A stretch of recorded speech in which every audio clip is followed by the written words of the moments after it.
December in New York always carried a kind of cold that pierced the bones, as if the city itself wanted to test how much a person could endure.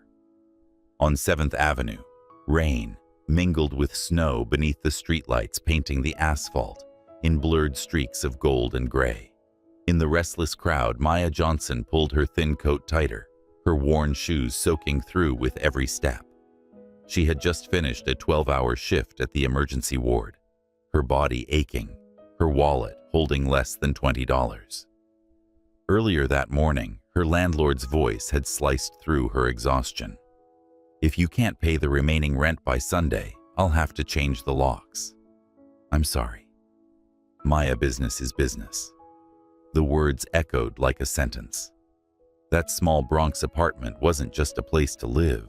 It was where her mother had drawn her last breath, where the smell of lavender soap still lingered in the curtains. Her mother had died of heart failure 6 months ago, and Maya had spent every last cent of the insurance money on hospital bills and a simple funeral. Now she was alone, and life, it seemed, had decided to keep testing her. That night, a text from a former colleague lit up her cracked phone screen. "The Empire Blue Hotel needs a night shift attendant. Pays double. If you need the money, go now." Maya didn't hesitate. She boarded the last subway to Manhattan, the kind of ride where silence felt heavy and the city lights outside looked too far away to touch.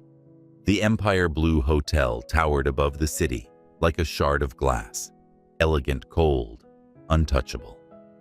She changed into the crisp uniform, tucked her braids under the cap, and listened as the supervisor barked, "Room 2301. Deliver the wine and warm towel. No questions." When the elevator doors opened, she stepped into quiet opulence. The scent of oak leather and whiskey filled the suite. A man stood by the window, tall and broad-shouldered, his silhouette framed by the lights of the city. He didn't turn around when he spoke. His voice was deep-edged with fatigue. "Leave it on the table. I don't need anything else."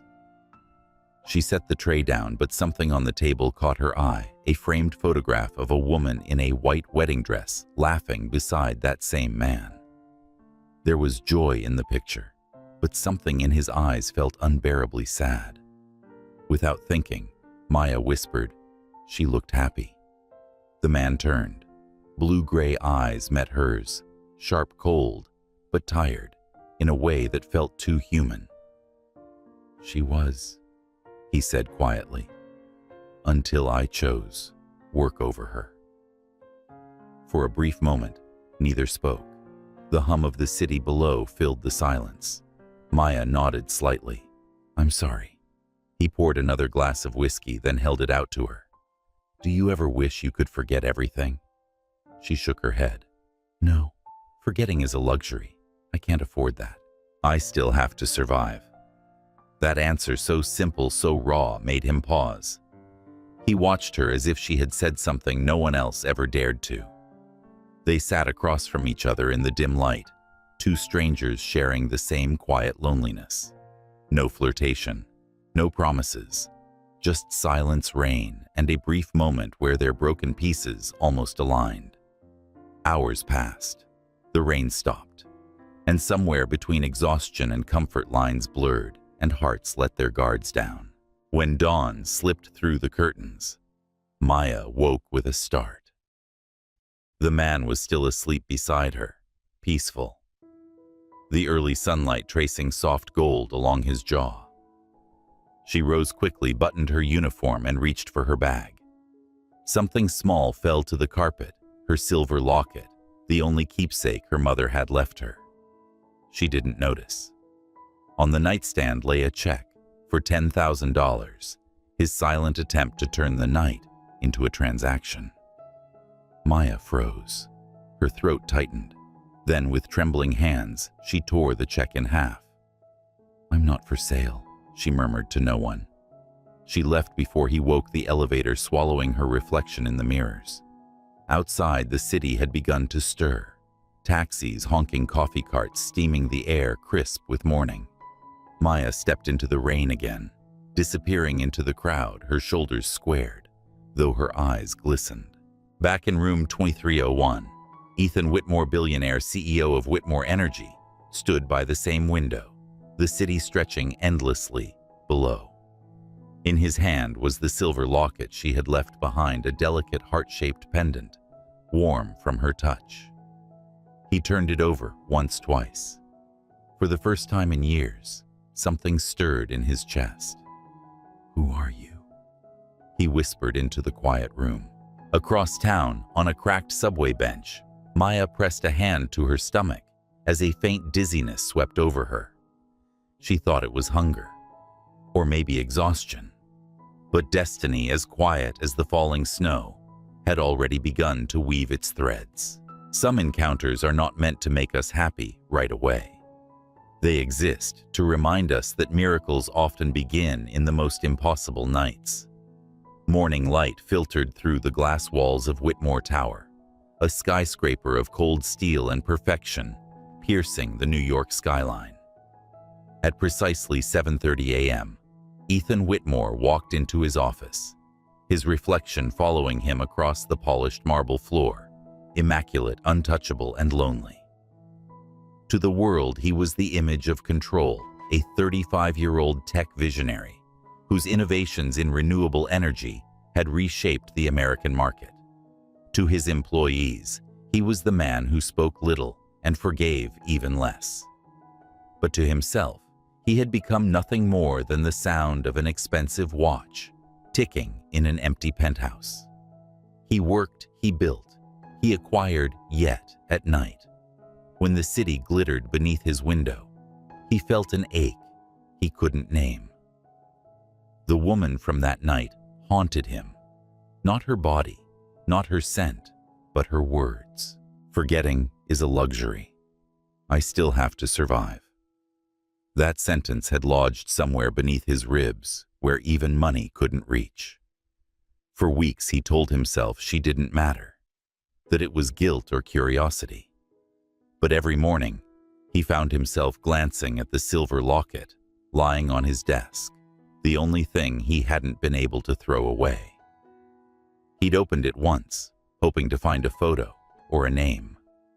Inside was nothing but a faded scrap of paper with a single word written in cursive, "Mom."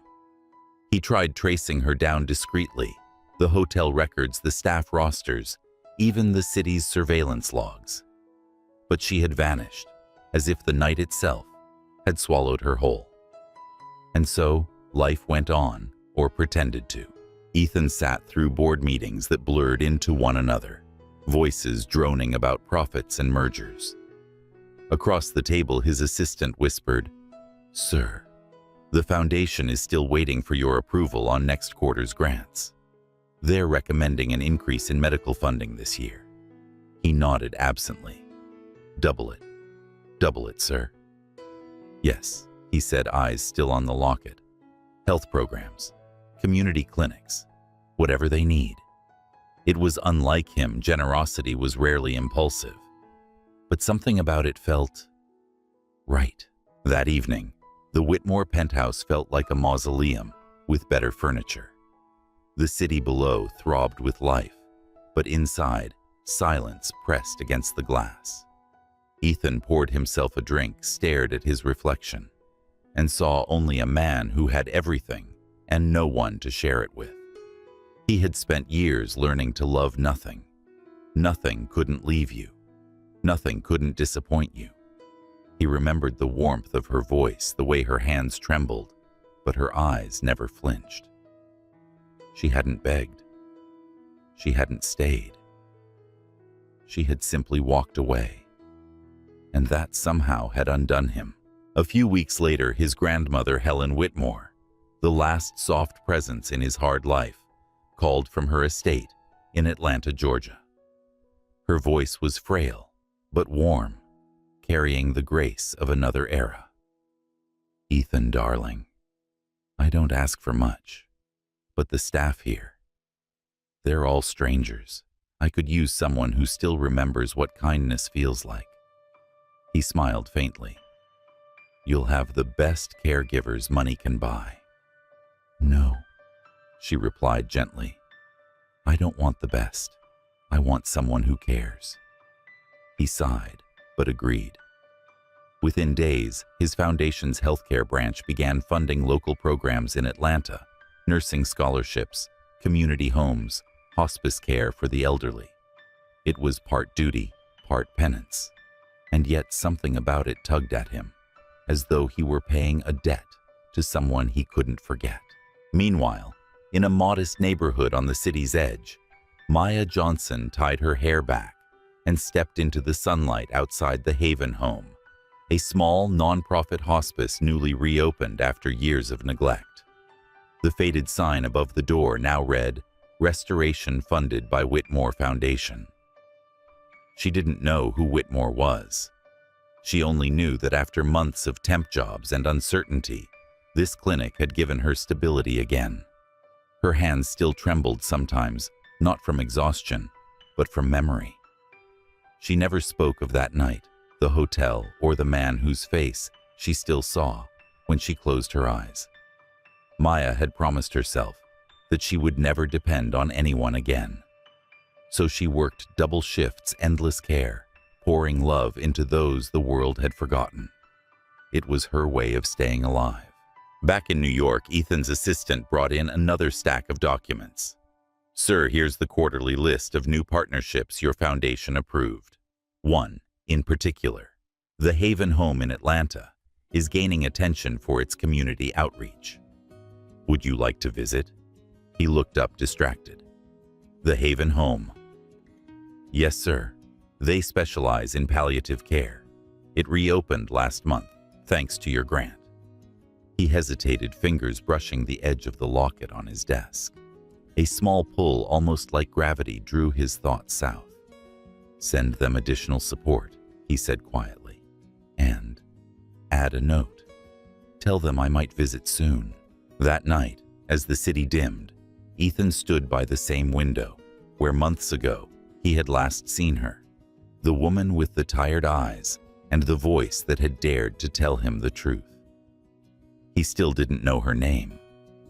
But somewhere hundreds of miles away, in a quiet hospice with peeling white walls, a woman named Maya Johnson turned off the lights and whispered goodnight to an old patient, unaware that the man funding her salary was the same one whose life she had changed in a single night.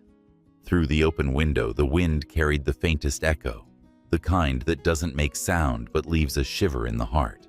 And for the first time in a long while, Ethan Whitmore felt something close to warmth.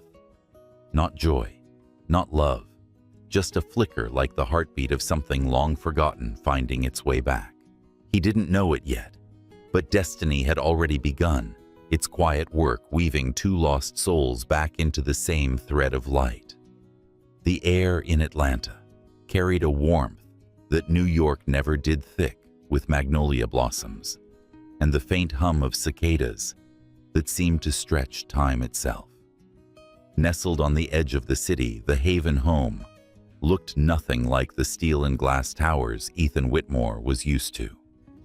It was an old Georgian-style estate, turned hospice, white columns, ivy, climbing the walls, the scent of tea and antiseptic drifting through open windows. When Ethan's car pulled into the gravel driveway, his driver glanced at him in the mirror. "We've arrived, sir." Ethan didn't answer. He stared at the wrought iron gate that bore the name his foundation had quietly saved. He had told himself this visit was business, a check-in, a show of goodwill. But somewhere deep down, he felt something else pulling him here. He stepped out, crisp suit, against the southern sun, an aura of distance in a place that breathed compassion.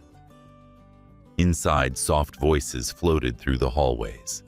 The sound of laughter, old, tired but genuine, came from the sunroom. "Ethan," a voice called thin but still regal. He turned. Helen Whitmore. His grandmother sat in a wheelchair by the window, a blanket over her legs and a sparkle of mischief in her eyes. "My dear boy," she smiled. "You finally remembered your old grandmother exists." He bent down and kissed her cheek, the stiffness of his body melting just slightly. You make it sound like I abandoned you. You didn't abandon me, she teased. You abandoned the world. He chuckled. Maybe the world earned it. Maybe, she said softly. Or maybe you just forgot how to live in it. Ethan was about to reply when the door opened. A nurse entered, a woman in a pale blue uniform, hair tied back neatly, her skin glowing warm in the afternoon light. For a moment, the world fell utterly silent. Maya. She froze, just as shocked. The glass of water she carried trembled slightly. Mrs. Whitmore, she said, her voice steady but faintly breathless. It's time for your medication. Their eyes met, blue-gray and brown, winter and summer, colliding in a quiet electric instant. Neither spoke. The air seemed to pulse between them, filled with everything they hadn't said that night, and everything they never thought they'd see again. Helen, sharp as ever, noticed. Her eyes flicked between them, a slow smile curling on her lips. Ah, she murmured. So, you've met. Maya blinked. I don't think Maya Johnson. Helen interrupted her tone. Light is the best nurse we've ever had. I'm lucky to have her. Ethan's jaw tightened. I'm sure you are. His voice was even, almost too calm, but the look in his eyes betrayed him something between shock and disbelief. Maya lowered her gaze, focusing on the medicine cup in her hand. Mrs. Whitmore, she said softly, please take this before it gets cold. Of course, dear. Ethan stood by the window silent, watching sunlight dance across the wooden floor. Every detail of her, the same voice, the same grace, the same quiet strength, crashed into him like a memory he'd tried to bury. The last time he saw her, she was walking away under a storm of rain. Now she was here, in his grandmother's house. Her touch. The reason the old woman was smiling again. After Helen took her medicine, Maya began arranging the flowers on the side table. Ethan's voice cut through the silence. How long have you been working here? She didn't look up. 3 months. 3 months, he repeated quietly. Funded by the Whitmore Foundation. Her hand paused, then continued moving. I didn't know that when I started. And now that you do, she met his eyes, calm but wary. Now I know you still have a habit of trying to fix things with money. That one struck deep. His lips parted as if to respond, but no words came. Helen cleared her throat softly, breaking the tension. Ethan, she said with a faint smile. I was just telling Maya how lonely these big rooms feel at night. Maybe you should stay a few days. He frowned. I can't. There's work. Work will wait, she interrupted. Your heart won't. He hesitated. Maya, sensing the weight of the moment, quietly excused herself and left the room. The door closed behind her with a soft click that felt louder than thunder. That evening, Ethan stood on the back porch overlooking the gardens. Fireflies blinked in the distance, and the scent of jasmine hung in the humid air. He had spent years mastering silence, but now, every second of it hurt. He reached into his pocket, pulled out the silver locket, and opened it once more. The tiny word inside Mom caught the faint light. He wondered what kind of mother Maya had written that for. You kept it, said a quiet voice behind him. He turned. Maya stood there, her uniform replaced by a simple linen dress, her hair loose, the last gold of the sunset painting, her skin in soft tones. You left it, he said. I didn't mean to. They faced each other, the air thick with everything unspoken. Why are you here, Maya? I could ask you the same. This house, it's under my foundation. Then I guess fate has a sense of humor. He almost smiled. Almost. That night, he began, was a mistake, she said quickly. You paid for something I didn't sell. I know. His answer came so quietly that it stopped her. I know, he repeated. That's why I couldn't forget you. For a heartbeat, neither moved. The only sound was the whisper of wind through the trees. Maya looked down, her voice barely a breath. People like us don't belong in the same world, Ethan. Maybe not, he said, but I'm tired of the one I built. Their eyes met again, and for the first time, there was no anger, only ache. Behind them, the door creaked open. Helen's voice floated from the hallway, warm and knowing. Maya, would you consider staying here full-time? I find your presence healing. Maya hesitated. Ethan turned toward his grandmother. That's not necessary, she can. It's necessary for me, Helen cut in gently, and perhaps for both of you. Silence stretched heavy but tender. Maya looked at Ethan, saw something in his eyes she hadn't before: humility, regret, a flicker of something like hope. If that's what you want, Mrs. Whitmore.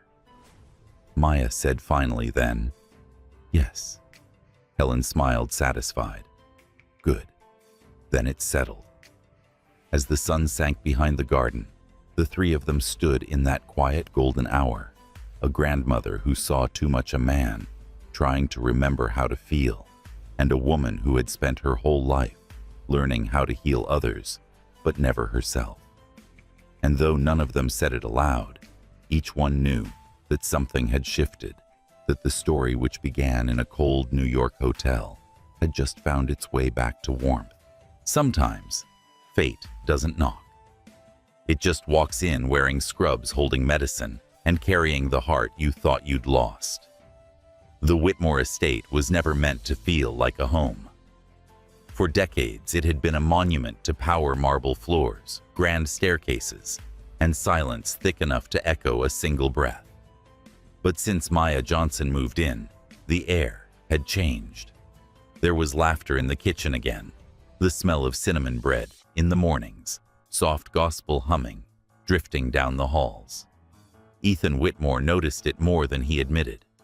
Each morning, he'd pass the open door of his grandmother's room and hear Maya reading aloud from Helen's favorite book, To Kill a Mockingbird. Her voice carried warmth into spaces that had long forgotten it. He often paused outside the door, not to listen, he told himself, but simply to make sure everything was fine. But the truth was simpler and far more dangerous. He missed the sound of her voice. Helen, with her sharp wit and soft heart, had noticed everything. You know, she said one afternoon as Ethan adjusted her blanket, the house feels alive again. He arched a brow. You mean loud alive? She repeated, smiling. And I think I know why. Ethan looked up, suspicious. Please don't start matchmaking again. My dear boy, she said, feigning innocence. I'm far too old for schemes. Though, she winked, if two people happen to share a late dinner by candlelight, who am I to interfere? That evening, when Maya came downstairs to fetch tea, she found the dining room already set. 2 plates, candles lit, soft jazz playing on the old record player. Mrs. Whitmore asked me to make sure you ate, she said, awkwardly glancing at Ethan. He smirked. I think she asked both of us. It was the first dinner they shared since New York. The silence between them wasn't cold, it was careful, the kind that hummed with everything neither dared to say. You've changed, Maya said quietly, cutting her salmon. So have you. Maybe she smiled faintly, but some things don't change. You still like control. He looked up, startled. Control? You fund this house. You control its future. Even when you care, it's like you're afraid to show it. Her words struck deeper than she knew. He set down his fork. Maybe control is the only thing that's ever stayed loyal to me. The music played on. Neither spoke again, but something had shifted, a thread pulled taut between them, fragile but undeniable. Weeks passed. They learned to exist in each other's orbit, quiet mornings, shared glances, small kindnesses. Ethan started working remotely from the estate, taking calls from the sunroom, so he could hear the faint sound of Maya's laughter, drifting from the garden. One afternoon, while reviewing blueprints for a new solar project, Helen wheeled herself in. "Still saving the world, dear." He smiled, trying to. "Good. Then start with yourself." She handed him an envelope, aged paper sealed in wax. The handwriting read, "For the right moment." "What is this?" he asked. "Something for later," she said. "You'll know when to open it." That night, a thunderstorm rolled across the Georgia sky, fierce and wild, shaking the windows. Maya checked on Helen as lightning lit the room in pale flashes. "The storm doesn't scare me," Helen said softly. "It's the quiet afterward that does." Maya smiled. "Then I'll stay until it passes." Outside, thunder roared. Moments later, Helen's breathing changed, shallow, uneven. "Mrs. Whitmore." Panic hit. Maya called for Ethan. He ran upstairs barefoot, heart pounding. Seeing his grandmother pale against the sheets, he froze for a split second. Then instinct took over. Together they worked as one, Maya checking vitals, Ethan calling the doctor, lightning flaring around them like a heartbeat of heaven. "Hold her hand," Maya whispered. He did. Helen's fragile fingers curled weakly around his. "Don't look so scared," Helen murmured, her voice faint but steady. "It's not my time yet." Tears stung Ethan's eyes. The man who never cried, who built empires on restraint, now trembling like a boy. When the doctor finally arrived, Helen was stable again, exhausted but smiling faintly. "See," she whispered to Maya. "He still listens when someone tells him how to love." Ethan looked at Maya, breathless and shaken. In that storm-lit moment, he saw her differently, not as the woman who once walked away, but as the only person who had ever stayed without needing to. Later, when the house fell quiet, Maya stepped onto the veranda. Rainwater shimmered on the railing. The air smelled of earth and renewal. Ethan joined her, holding 2 mugs of coffee. "You should rest," he said softly. "I could say the same to you." He hesitated. "You saved her tonight. So did you." They stood side by side, watching the storm fade into distant rumbles. When lightning flashed one last time, it caught the silver locket around her neck, the same one he'd kept for months. "You still wear it," he murmured. "It's all I have left of her," she said. "And maybe a reminder of mistakes that became miracles." Their eyes met, and for once, neither looked away. "Maya," he whispered, "if you ever feel like running again, don't." Her voice trembled. "And if you ever feel like hiding, don't." The rain slowed to a whisper. Somewhere inside, Helen smiled in her sleep. The next morning, sunlight poured through the curtains. Maya found a note on the breakfast table in Helen's graceful handwriting. "My dears, you may think fate has been cruel, but it has only been creative. There are contracts signed with ink and others signed with hearts. When the time comes, open the envelope. H." Maya read it twice, her chest tightening. Later that day, she saw Ethan standing by the garden holding the sealed envelope his grandmother had given him. He caught her gaze, and instead of opening it, he tucked it back into his jacket. "Not yet," he said. "I think it's meant for both of us." That night, neither of them slept easily. Outside, the crickets sang. The world had gone still again, but not empty. It was the kind of stillness that comes before something begins. In her room, Maya whispered to the dark, "If love is a contract, maybe this time I'll sign." And in his, Ethan stared at the ceiling, hearing her voice in memory. "You can't fix love with money." He smiled faintly. "No," he murmured, but maybe you can build it if you start from nothing. Some promises are written in paper. Others are written in the space between two people who dare to stay.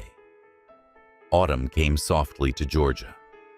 The Whitmore Gardens turned from green to gold, the air scented with pine and rain.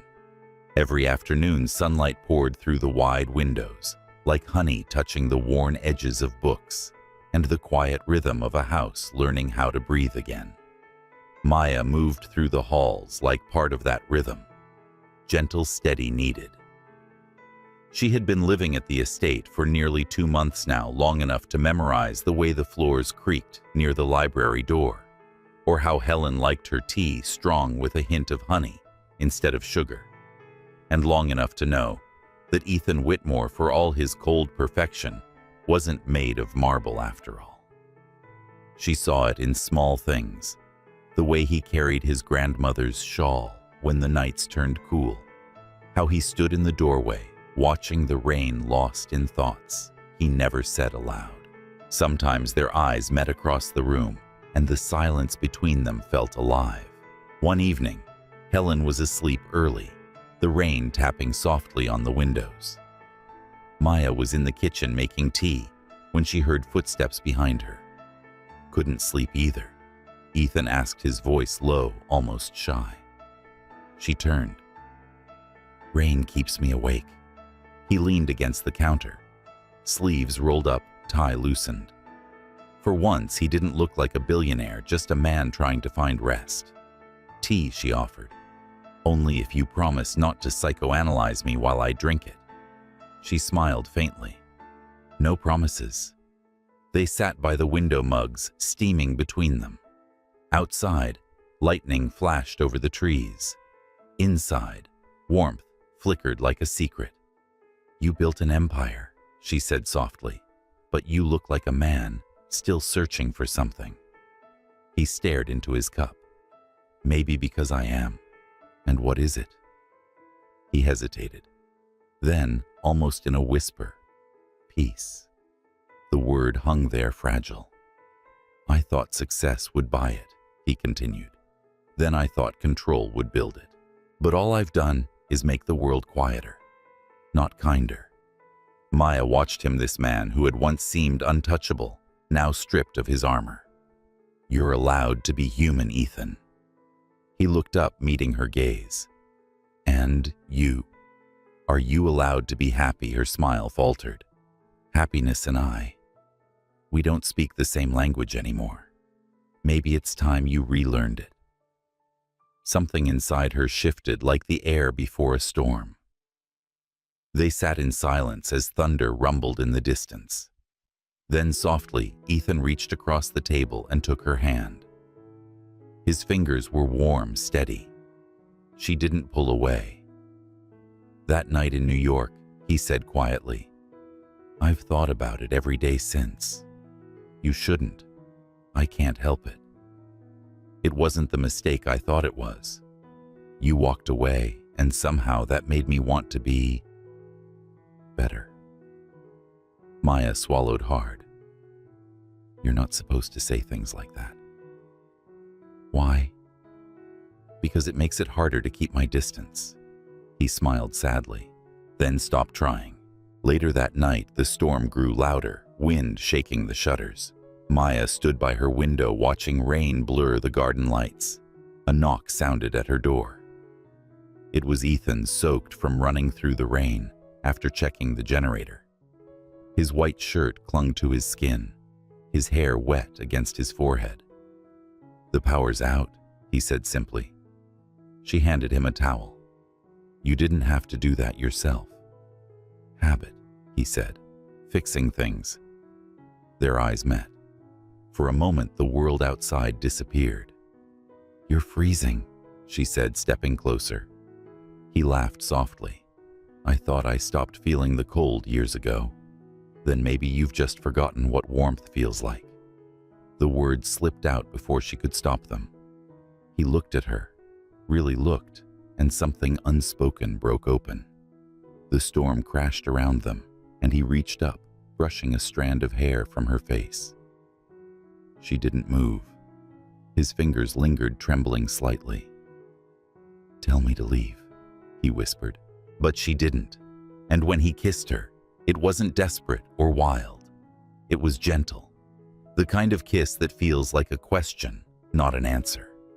She tasted rain and regret and something dangerously close to hope. When they finally broke apart, her voice was barely audible. "This changes nothing." "No," he said, his forehead resting against hers. "It changes everything." The next morning, sunlight returned, pale and uncertain. Maya pretended nothing had happened. She brewed Helen's tea, folded laundry, and smiled when spoken to the way people do when they're terrified of joy. Ethan, too, kept his distance, drowning himself in phone calls and business meetings he barely heard. But the truth lingered in every glance, every heartbeat. One evening, as Maya tidied the medicine cabinet, a wave of dizziness hit her. She gripped the counter, breath shallow. Her pulse thudded too fast.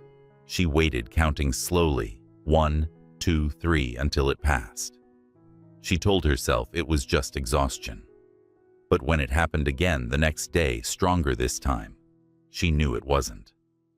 Her hands trembled as she opened the small clinic drawer where basic supplies were kept. Inside was a sealed pregnancy test, something left behind by another nurse. For a long time, she just stared at it. When she finally took it to her room, her breath caught in her throat as she waited for the result. 2 lines. Her knees gave way. She sat on the edge of the bed, hand pressed to her stomach, tears blurring her vision. It couldn't be. It shouldn't be. Not now. Not when her heart had only just begun to heal.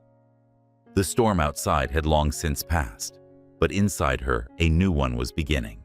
Later that night, Ethan knocked on her door again, holding a small box. "My grandmother asked me to give you this," he said. Inside was a silver bracelet engraved with delicate letters, "For the one who brings light back." "She thinks the world of you," he added. Maya smiled through the ache in her chest. "She's the reason I'm still standing." He studied her face. "Are you all right? You look pale." She forced a nod. "Just tired." He hesitated, as if wanting to say more, but let it go. When he left, Maya closed the door and sank to the floor. Her hand brushed over her stomach again, her heart breaking and blooming at once. "You're not a mistake," she whispered through tears. "You're the part of that night that still means something." Outside, the wind rose softly, rustling the trees. And somewhere in the house, Helen smiled in her sleep, as if she already knew. Some storms don't come to destroy you. They come to uncover what your heart has been hiding. The days grew colder, and so did the air between them. Maya hid behind smiles and long shifts, her secret pressing heavier with every sunrise. She told herself she would wait just a little longer, until she knew what to do. But secrets have a way of finding their own light. One morning, Ethan walked into the sunroom to find Helen sitting by the fire reading the local paper. She looked up, eyes sharp beneath her glasses. "You're on page 3 again, dear," she said. He frowned and took the newspaper from her hands. There it was, a photo of him leaving the estate and another grainy image of Maya standing in the garden sunlight, tangled in her curls. The billionaire and his nurse. A hidden affair. The headline screamed louder than truth ever could. His stomach turned. Who took these? "The world is nosy," Helen said simply, "but don't let them ruin what's real." But the words barely reached him. His phone was already buzzing. Reporters, shareholders, PR advisors. Within hours, the story spread like wildfire. Whitmore's philanthropy under question. Foundation funds linked to CEO. By afternoon, the board demanded a statement. Ethan's assistant spoke in a clipped tone. "They want to know if she's your mistress, or if you're misusing company funds." Ethan slammed the phone down. Enough. But the damage was done. Maya heard the whispers before she saw the news. A patient's daughter showed her the article on her phone with a pitying look. "You poor thing," the woman said. "They'll eat you alive." Maya's hands shook as she read her own name in bold print. She felt exposed, violated, as if her dignity had been auctioned off without her consent. That evening, she found Ethan in his study, pacing. "Why didn't you tell me about this?" she asked quietly. He looked up, his face, drawn eyes cold with exhaustion. "Tell you, Maya. The whole country is talking about it. Then say something. Deny it. Deny what? That you live here, that you're close to my grandmother, that you—" He stopped himself. But the damage was done. Her voice trembled. What, Ethan?" He exhaled sharply, running a hand through his hair. "That you used me, to get something more." The words hit her like a slap. "You think I wanted this? The attention, the shame. What was I supposed to think?" He shot back. "You disappear after that night, then reappear in my grandmother's house, under my foundation, living under my roof. Because I needed a job. You could have chosen any other one. I didn't know it was yours," she cried. The silence that followed was worse than the shouting. They stood across from each other, strangers again. Finally, Maya's voice broke. "You can believe whatever makes it easier to hate me, Ethan. But I've never taken a thing from you. Not money, not pity, not even the chance to explain." She turned away before the tears could fall. By the time he reached the door, she was gone. That night, Helen found her packing. Leaving so soon, Helen's voice was soft, but her eyes were sharp. Maya froze. "I can't stay. Not after this." Helen sighed. "People will talk, my dear. Let them. You can't build a life worrying about echoes." It's not just that Maya whispered. "He doesn't trust me." Helen wheeled closer, her frail hand reaching out. "He doesn't trust anyone. Not yet. But he needs someone brave enough to stay until he does." Tears welled in Maya's eyes. "I don't know if I have that kind of strength." Helen smiled gently. "You do. I've seen it." But when she turned back, the suitcase was already closed. Ethan didn't see her leave. He spent the night drinking, staring at the silver locket on his desk. It had become a symbol of everything he couldn't fix or understand. When morning came, the house felt hollow again. The scent of coffee was gone. The piano in the parlor was silent. Helen was quiet all day. By afternoon, she called Ethan into her room. Her voice was weak but clear. "You've built your life on logic, Ethan. But love doesn't follow blueprints. It's not that simple." "It's exactly that simple," she said. "When you find something rare, you protect it. You don't push it away." He sank into the chair beside her. She left. "Then find her," Helen said. "And when you do, open this."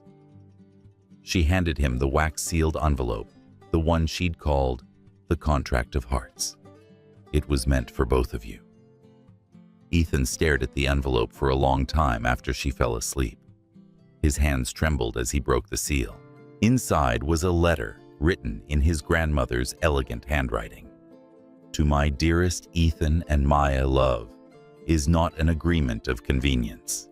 It is a contract signed in patience, in forgiveness, and in faith. You both know pain. That is your common language. But you also know compassion, and that is the bridge between you. If you're reading this, then pride has already done its damage. Let it end here. Find her. Bring her home." Helen Whitmore. By the time he finished reading, his vision blurred. For the first time in years, he let himself cry. Hours later, he found a folded note left on his grandmother's bedside table. It wasn't addressed to him, it was from Maya. "Thank you for giving me a home when I had none. Please tell her I'm sorry for leaving without saying goodbye. Some truths are too heavy to share until you're ready to be broken by them. M. His hands shook as he read it again and again. Then his eyes caught a small medical file tucked beneath the note from the clinic's drawer. At the top, her name, and one word that made his breath stop. Pregnant. The letter slipped from his fingers. Outside, thunder rumbled again, soft but steady, like the echo of a promise not yet kept. Sometimes the truth shatters what's fragile only so it can be rebuilt stronger and finally real. Would you like me to continue with part 7, Between Life and Loss, where Maya's accident and Ethan's realization lead to their emotional reunion, the redemption and awakening before the finale, Ban Danoi. Ka ChatGPT Danoi.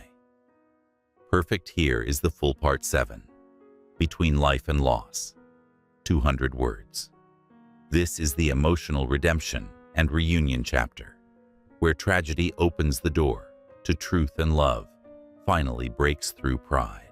Part 7, Between Life and Loss. The road outside Atlanta was slick with rain, the kind that blurs headlights into streaks of white. Maya drove with both hands on the wheel, eyes fixed on the endless ribbon of highway tears, smudging the reflection of street lamps across the windshield. Her suitcase sat on the back seat. Next to it, the small envelope containing her test results. She hadn't told a soul. Not Helen, not Ethan. The silence in the car was too loud, full of things left unsaid.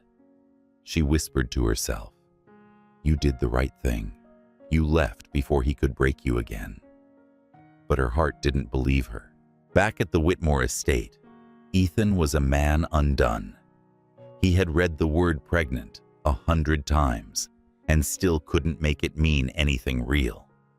The idea that she had carried this alone, his child felt like both miracle and punishment. He called every hospital in Atlanta, every clinic in the Foundation's network. No one had seen her. By dawn, exhaustion turned his voice rough when he spoke to Helen. "She's gone, Grandma, and she's carrying my child." Helen's frail hand trembled slightly on the quilt. "Then go find her before you lose them both."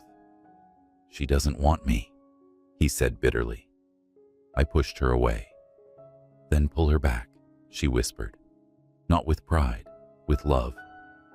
Her eyes closed, and for the first time, Ethan felt true fear, the kind that no amount of wealth could quiet. Maya didn't make it far. Just outside the city near the old bridge over the Chattahoochee River, the rain thickened to fog. A truck skidded across the lane. Brakes screamed, metal crumpled glass shattered. The world went white. When Ethan's phone rang an hour later, he almost didn't answer. Then a voice said the words that shattered what was left of him. "Mr. Whitmore, there's been an accident. A woman named Maya Johnson. Your contact information was found in her belongings." The rest blurred. He didn't remember the drive. Only the sirens. Only the moment he saw her through the hospital window. Still pale, a line of stitches above her temple. He froze outside the room until a nurse touched his arm. "She's stable. The baby too for now." His knees nearly gave out. For 2 days, Ethan never left the chair by her bed. He watched the monitors blink their soft rhythm. He counted each heartbeat as if it were his own. Sometimes when the nurses left, he'd whisper to her, "You don't get to leave like this. Not again. You hear me?" On the third night, when sleep finally stole him, he dreamed of rain the night they first met. But this time, she didn't walk away. This time, she turned back and said, "Love isn't about control, Ethan. It's about surrender." He woke with tears on his face. Maya stirred the next morning. Light spilled through the blinds, soft and golden. When her eyes opened, the first thing she saw was him, head resting on his folded arms, beside her hand. Her lips parted dry and fragile. "Ethan." His head snapped up, eyes wide with relief. "You're awake." Where am I? St. Mary's Hospital. You've been out for 3 days. She tried to sit up. Pain shot through her ribs. He gently steadied her. Easy, he murmured. The doctor says you and the baby are both safe. Her gaze flicked to his. You know. He nodded, voice breaking. I found the file. Tears welled in her eyes. I was going to tell you. I just couldn't face the look on your face. The one that judged you, he said softly, or the one that loved you. She turned away. You don't know what love is, Ethan. You only know what it costs. He reached for her hand. Then teach me, please. Something in his voice made her look back, and for the first time, she saw not the billionaire, but the man who was terrified to lose her. I don't deserve forgiveness, he said. Maybe not, she whispered, but you deserve a chance. He pressed his forehead to her hand. That's all I need. When Helen arrived at the hospital later that day, she found them sitting quietly, Ethan reading aloud from a book, while Maya listened, her head resting against the pillow. I see healing has begun, Helen said with a smile. You planned this, didn't you? Ethan teased. Oh no, dear, she said, eyes twinkling. I just prayed that the two most stubborn hearts I've ever met would finally break at the same time. Maya laughed softly, the sound like a new beginning. That evening, as rain brushed the windows, Ethan stepped out into the hallway alone. He pulled from his pocket the letter, Helen's contract of hearts. He read it again, slower this time, each line sinking deeper. Love is not about possession. It is about presence. It is not a transaction of power, but the quiet surrender of fear. If you are reading this, you have already been given another chance. Use it well. When he returned to the room, Maya was asleep, her hand resting protectively over her stomach. He sat down, brushed a strand of hair from her face, and whispered, You've already saved me twice. The least I can do is spend the rest of my life proving it. 2 weeks later, they left the hospital together. Helen welcomed them back to the estate with tears in her eyes and a smile that looked like peace. Ethan renovated one of the guest cottages near the garden. Maya filled it with warmth, flowers on the table, sunlight through lace curtains, the faint sound of laughter returning to the halls. At night, he'd rest a hand on her growing belly and whisper, Do you hear that, little one? That's the sound of a home being built. And for the first time in his life, Ethan Whitmore wasn't afraid of losing control. He was finally learning how to let go and hold on to what truly mattered. Sometimes life must take us to the edge of loss, so that when love finds us again, we finally know how to stay. Would you like me to continue with part 8? When Morning Returns, the hopeful and healing finale, where Maya and Ethan begin their new chapter together, and destiny comes full circle. Banda noi, kokui fanay koloi kiugoi hangdong chat GPT danoi. Perfect below is the full part 8. When Morning Returns, the emotional cinematic finale of the story. 200 words.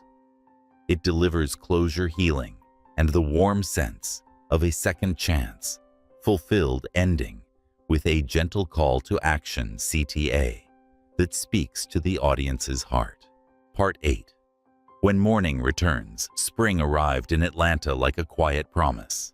Soft rain, blooming magnolias, sunlight spilling over the Whitmore estate, as if even heaven wanted to stay a little longer. 3 months had passed since the accident. The house, once a museum of silence, now pulsed with life. Laughter echoed through the halls again. The sound of piano keys mingled with the chirping of birds outside.